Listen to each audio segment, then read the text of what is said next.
Cool.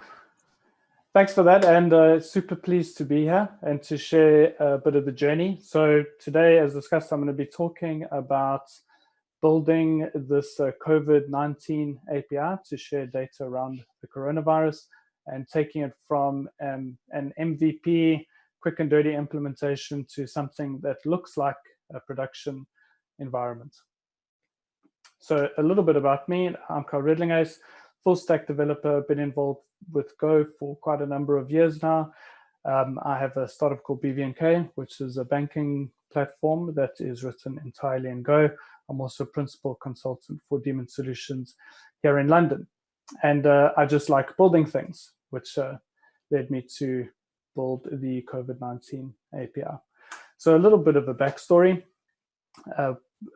BVNK is part of this accelerator in Switzerland called the F10. While we were there, the coronavirus kind of took hold properly, and that's when Italy shut the borders. So my friend Carl and I were really concerned about, what's going to happen. Am I going to get back to England? Is he going to get back to South Africa?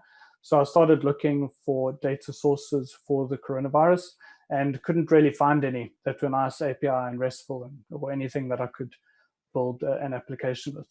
I wanted to take the data and try and infer as to when the UK would kind of close their borders, looking at the points of action that other countries took kind of along the way.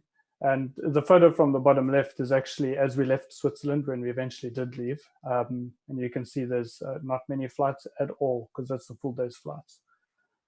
So I went and I found the Johns Hopkins University GitHub where they have a whole bunch of data in CSV files.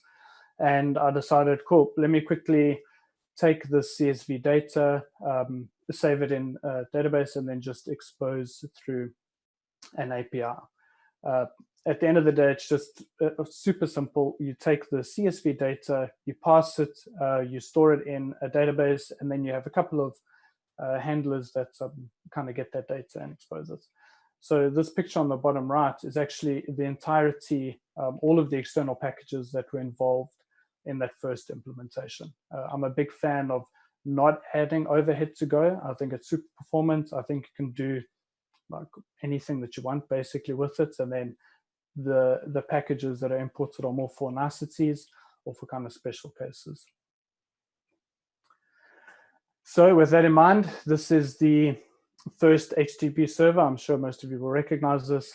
The only additional stuff is using Mux from Gorilla Mux.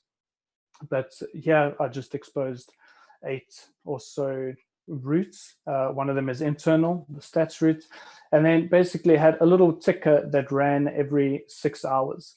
The data is updated end of day, so every 24 hours. So I thought, okay, if I run it every 6 hours at most, the delay will be that. At the time, it was a pretty heavy import cycle, like in terms of processing, because of the way I implemented it. So just opted for this super simple kind of bare bones HTTP server. And this is what the initial passing of the CSV data looked like. So on the right is the CSV file format. So the first 4 columns were data, and then there were n columns after the 4th, which were the dates. So basically, I created a little map of the dates and used that, iterated over that for every row to get the data, and then dates for the data. These files are also separated by case. So there'd be one for confirmed cases globally, one for recovered, and one for deaths. And this was a really kind of, I took for the structs as well as the database kind of data configuration, I took exactly from the CSV file. So it was, this looks good. Let me just create the internal structs, the data representation around that, as well as the data structure in the database. But if you take a good look at the bottom left, you can see that I'm not really doing much error checking at all. I'm assuming this data is good. Things like the date pass, so that's the format that it's going to be in and will always be in. And then you see that on every single row, I'm calling this save data function. And then if we take a look at the save data function, basically I'm just doing an insert ignore into a table. And then there's a key for an index on the, it was a country slug, status, date, and province, which basically ensured integrity around the data, and then there wasn't any duplicates, because what I didn't want to do initially was have to check for every row. I wanted this to be as fast as possible, and kind of just inserting and ignoring any errors was a fairly efficient way of doing it, instead of doing a double request per thing. But at the end of the day, I was doing these requests, per every record, and there were many records, so it wasn't the fastest. And this also relied on the data being clean, which is a fairly big assumption, especially with Johns Hopkins and the way they really kind of willy-nilly change the data.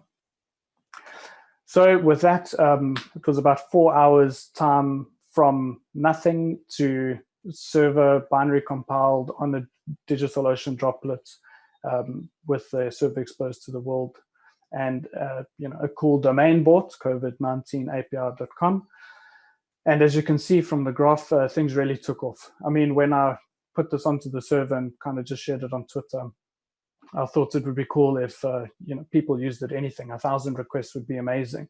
I had a secret hope maybe I can reach 100,000 requests over the lifetime of this project, because that for me would show that all of this value is being created. But it took off obviously a lot faster than that. Due to the interest as well as how much it's being used, I managed to get a grant from Tyler Cohen, who's a great economist, as well as credits from DigitalOcean to carry on running the service. So this is what happened, right? This is what happens when an MVP with no caching and no kind of clever implementations hits a whole bunch of requests. There's also no rate limiting, which I think was the primary concern about this. You generally can't trust people with a completely open API to kind of behave nicely. So if there's one person who's written a bad request that just queries the same route, 50 times a second, this is what happens to your server. So, this was quite clear indication that I needed to do a bit of a rewrite. And in addition to that, there were a whole bunch of challenges. So the first is JHU's data. They previously changed it, and I thought, okay, they're stable now, but incorrect assumption. They changed the format of the data, and then they actually changed the data files. So the files that we were using were going to be deprecated at the time. There was no kind of drop-in replacement for those files. So we opted to use the daily data from their kind of daily feeds. The issue with this data is it was super dirty. So between days, country names would change, the latitude and longitude for the same place would change or move from 4 decimal places to 3, which breaks equality. Case data itself was also bad. So let's say Quebec, Canada had 100 cases one day, the next day they might have 96, and then 98, and then 100 again, which obviously doesn't make sense. So it's incorrect input that was saved and not fixed. So it was a bit of an issue, to say the least. And we had scaling challenges. So the two biggest things around scaling was the caching as well as the rate limiting, right? To stop demand and then also basically increase the supply. So with that in mind, decided to do a huge refactor. The biggest refactor was around the parsing engine. We thought it was a good opportunity to kind of take a step back and say, okay, let's abstract this a bit, like remove the logic of the application from the actual data source, so that later we can integrate and much easier more data sources. So, several other CSV files, all different formats, and having that implementation take, let's say 10 minutes, and then boom, you have a new data source. Also added error checking, so at the package level and in the functions, but also at the logical level. So this was now looking for things like, does that data make sense? Do cases increase day on day? Does the latitude and longitude match the country and city, etc.? Also added a few small packages on top. So GORM for some nice ORM around the DB, Echo for a cool very lightweight HTTP server with nice middleware functionality, and tollbooth for rate limiting. Also used caching in Redis heavily. And around this time, we also had a bunch of publicity and interest. So we're featured in Stack Overflow's newsletter. IBM ended up using us in their tutorials. So they have a bunch of call for COVID things, and 3 out of the 4 tutorials for the one part use this API as the source data. And then, there's about a couple of thousand projects now using this API, which is super exciting. So we'll dig into the code a little bit. One thing we implemented was queues. So we have 3 separate queues. These run on different frequencies. You see the daily data is the main one. So that's for the global data and global US data. Again, there's nothing fancy going on here, right? This is just a basic Go functionality that just makes everything quite lightweight and easy to manage. It's super clear what's going on. And, it just makes sense when you read it, and is really performant. After we get data, we also just call some specific functions like getting the summary updated, which is our most used route. Here we look into the parsing engine. So as mentioned, this was a big focus for us. And this is the first way we abstracted it. So CSV files have different headers and they have different formats, obviously. We use this idea of a header map to map the different types of files. So on the left here, you can see we have a switch around the kind of file that's being parsed. And here we just have 3, so daily, global, and the global US. And each of these have their own struct, right, which correlates to what's on the right here.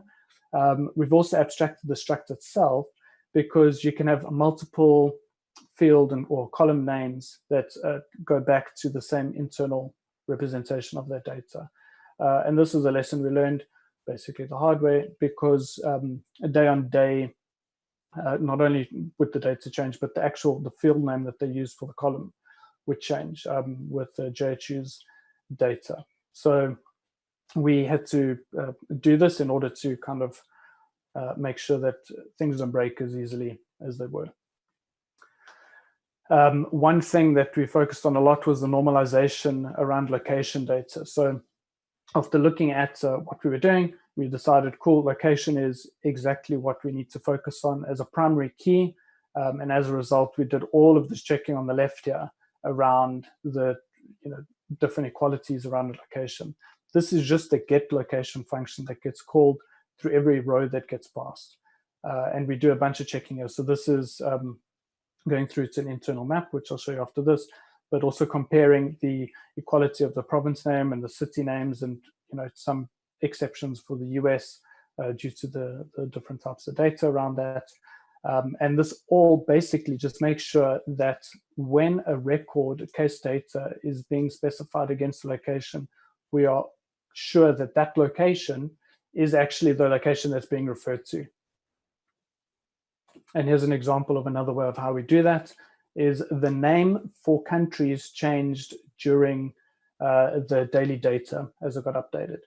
So we basically just map this back to kind of the ISO standard, like naming, so both ISO codes as and then a nice kind of formal name instead of the ones on the left. And what this allows us to do is, if there's subsequent data sources that use different names for the same location, it's super easy just to add them into this map. It also doesn't add a lot of overhead because this is all kept in memory. We also approximate lat-long coordinates due to the accuracy changing from 4 to 3 or 2 places. We basically give 10K or so radius. Last, we'll look at second to last, we'll look at the data import. So before we were saving rows, just doing a kind of naive insert into method ignore into the database, and we were doing row by row, right? So instead of doing that, we decided to have like a complete struct that kept all 3 types of cases, whereas before we were keeping one. So on the right here, you see that this data struct has confirmed deaths, recovered, and active all in the same struct, but we get this data one by one through different files. So as a result, as a file gets passed, we put it into an internal map, and we update that map with the subsequent files. We then do a bunch of logic on that map, right? So we do the location logic, we do the kind of logical error checking around that, and then we sort it nicely to make sure that the data is super clean, and then only do we insert. And we just do a bulk insert using GORM or some abstraction with a specified chunk size. So by doing this, abstracting the kind of logic away and putting it in a map and doing bulk inserts, we managed to get the time down from 10 minutes or so, 10 to 15 minutes, down to 90 seconds, right? And this is with 10 times more data, because the US file goes down to county level. So in that file alone, there's 200,000 records, whereas other data was in total, about 20,000. Lastly, we implemented caching. So what we did was, on the left here, you see the handler for the specified route. And this is pretty much the kind of soonest place that we could implement this caching. So when a request comes in, the first thing we do is we check if there's cache. If the extra parameters pass, we check for those parameters too, because that's added to the caching key. On the right is a fairly simple get cache function. We added a bit of logic around it. The one is the cache key, so we can have multiple deployments. So if there's staging or prod or two different instances running that need separate kind of key spaces, we can just use that. And then just kind of logical checking around, is this good data or not? This alone has, as is kind of obvious, it's helped our system scale a boatload. And one of the reasons we had to scale was because of the errors that happened, like this. So as the server got more popular, we started getting a few errors, and this also happened when we moved from to a more kind of stable production environment, so a managed MySQL instance. The first error we got was from the Echo HTTP server around too many open connections. Now, my first thought was to look at the Linux box to see, maybe it's the ulimits or something like that. Bumped the box, did a bunch of stuff, didn't work. What it ended up being was that the summary route was being hit and the cache was being missed, because we were checking from the wrong value to see if it was empty or not. And this was causing a backlog against that specific query. So normally the queries take about 100 milliseconds over the internet. Locally, it's about 50 or less. And it just kept piling up. So what happened is these requests were then taking 10, 20, 30 seconds. And after if you're getting between, at a minimum, 20 requests a second, but going up to 50 or 60, this really starts to pile up. And then the server starts dropping connections because there's too many open. And if that happens, then legitimate connections drop and you get a 500. So this was, gave me one sleepless night, but after kind of fresh outlook, it was quite easy that it was the caching. Put that fix, boom, you're good to go. The second one was a number of MySQL connections, which is actually related to moving to a managed instance away from one on the box. Because you're kind of designed for scale as much as you can in the beginning. We used MySQL pooling just to manage the connections and keep a good state amongst them. The number of connections available is actually through DigitalOcean's managed droplet, inherited by the droplet size. So it was something that was missed, as opposed to something that was Go's thing. So I'd actually just this is where we're going, right? So VX, wherever that is. By the end of today or early tomorrow, we'll hit 30 million API requests. We hit a peak of about 60 requests a second, and this is after rate limiting. So these are all legitimate requests, 100%. And we use about 5% CPU usage on a 4 vCPU and 8 gig RAM box, which is super performant. It really is. On that box, we also have the Redis, but it's, it's amazing. The screenshot on the left was taken yesterday. If you look now, it'll probably be just over 29 million. And this was yesterday afternoon. One thing to note is that all of this coding work done, we haven't done anything super special like with Go. Like we haven't done like really efficient, memory mapping or anything. It's just general good coding practices with some kind of foresight in mind. And Go basically just gets out of the way and lets you do the rest. So where we headed next, we're looking for new data sources. So not only case data, but also test data as well as economic data. So things like job statistics and unemployment stats, just to help people to, try and predict, okay, when as unemployment reaches a certain thing, X, Y, Z is going to happen, and try and map that out.